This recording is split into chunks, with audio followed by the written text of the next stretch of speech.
Kia ora. We all have a human right to a decent home, just as we have a right to freedom of expression, or the right to health care, or the right to health protection. And this is a message to those of you here in Aotearoa, New Zealand, who are not having your housing needs and your housing rights adequately met. You may have found no other option than to live in a motel, or your car, or even on the street.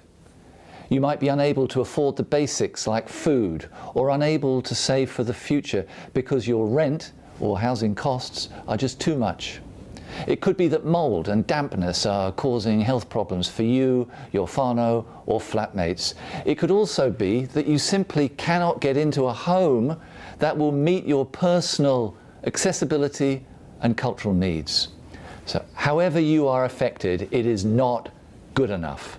We must find solutions that help you realise the right to a decent home and join our voices together to improve our housing system here in Aotearoa.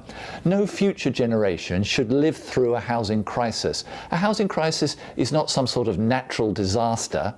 It's the result of decades of neglect by duty bearers, that is, by those who've committed internationally to deliver the right to a decent home for everyone. The government, councils, housing providers and landlords, they all have an obligation to do all they reasonably can to ensure that you and future generations can live in an affordable, healthy, accessible home. These duty bearers must fulfil the promises of Te Tiriti o Waitangi to enable Māori to realise a decent home on their terms.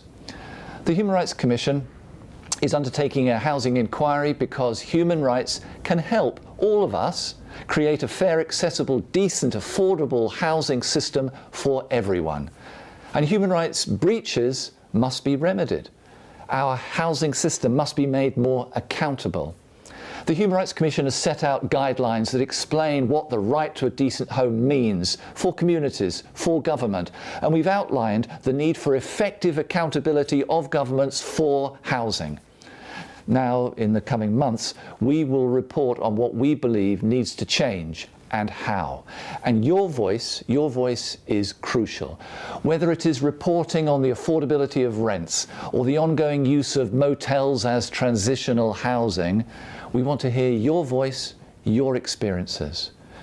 We can join our voices together to make sure that those who have human rights responsibilities actually listen and deliver.